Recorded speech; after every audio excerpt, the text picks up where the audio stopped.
Okay, so let's get started. We're going to be taking a look at setting up and working with input-output status through the CAN network from our PDM module to our link G4X or G5. So essentially we're broadcasting the pertinent information from our PDM into the CAN stream for the G4X or G5 so we can see what's going on at just a quick glance, looking at data logs or just looking at real-time data in the PC Link software. We don't have to pop over into the PDM software to see the high current status or the fault status of the PDM module.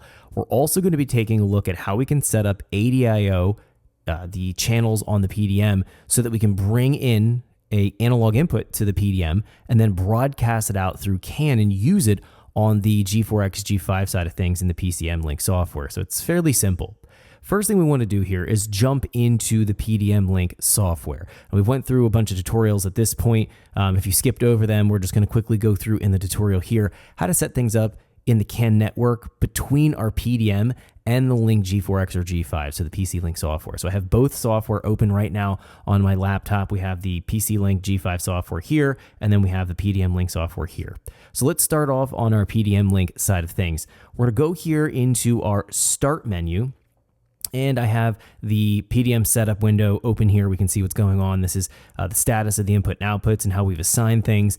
We can also go here into our CAN settings. Now you can access both of these windows here by going over into our drop-down pane. So for example, under CAN setup, let's go ahead and just minimize the navigation tree over here. If I go to CAN setup to CAN settings, if we double click, that'll bring this window up on the screen. So this is where we want to start with for editing and modifying our PDM Link software side of things in our calibration file for the PDM Link, so we can broadcast through the CAN network what's going on and then set up the input-output status. So we send that through the CAN network to the G4X, G5. So what we're going to find here is we go to our CAN settings, our quick setup here. We have PDM 1 through 4. I only have one PDM module, so I'm going to go ahead and select my PDM 1. Now, if you are setting this up with multiple PDM devices, you are able to go in and configure different PDMs and set up the CAN channels and the CAN IDs so you can see the input-output status from all the PDMs in the PC Link software. But for right now,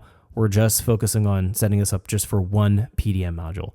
All right, so the next thing we need to go and set up here is the termination or terminating resistor. This is going to be telling the link within the CAN network where the last CAN device is going to be, essentially truncating the CAN network.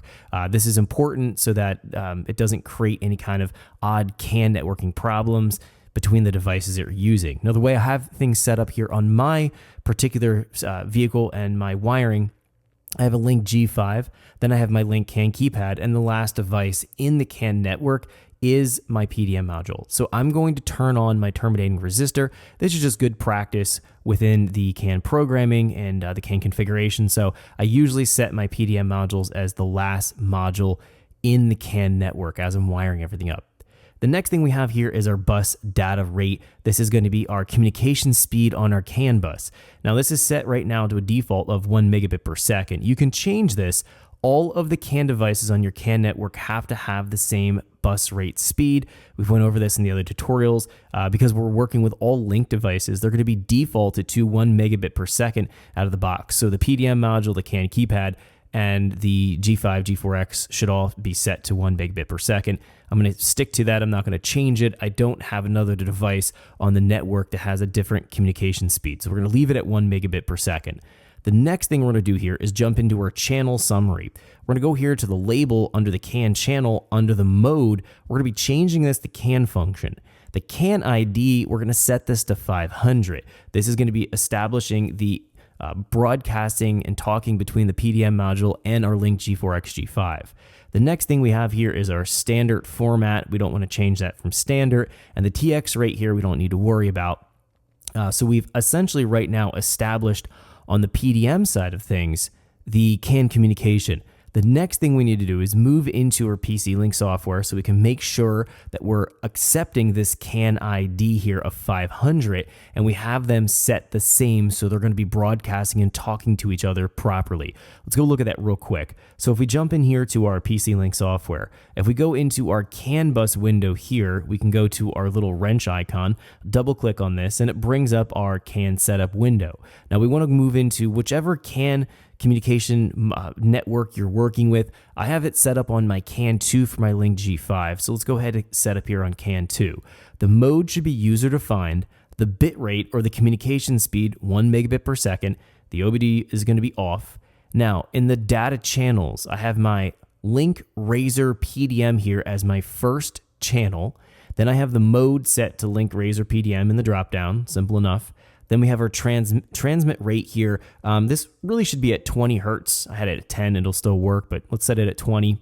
The CAN ID should be 500 and the format should be normal. Now, both the G4X G5 and the Link PDM match. So they're going to be able to communicate with each other. So let's make sure we click apply here so it accepts the changes. Now the next thing we're going to do is click OK. Thanks for checking out our teaser clip. If you want to see the rest of this video and more than 500 hours of current EFI training we have to offer, make sure you click right here. If you want to go and check out more teaser clips from this training course, click here. And you don't want to miss any of the videos we're going to be releasing on this channel, so make sure you subscribe and click here. Thanks for watching, and I'll see you guys later.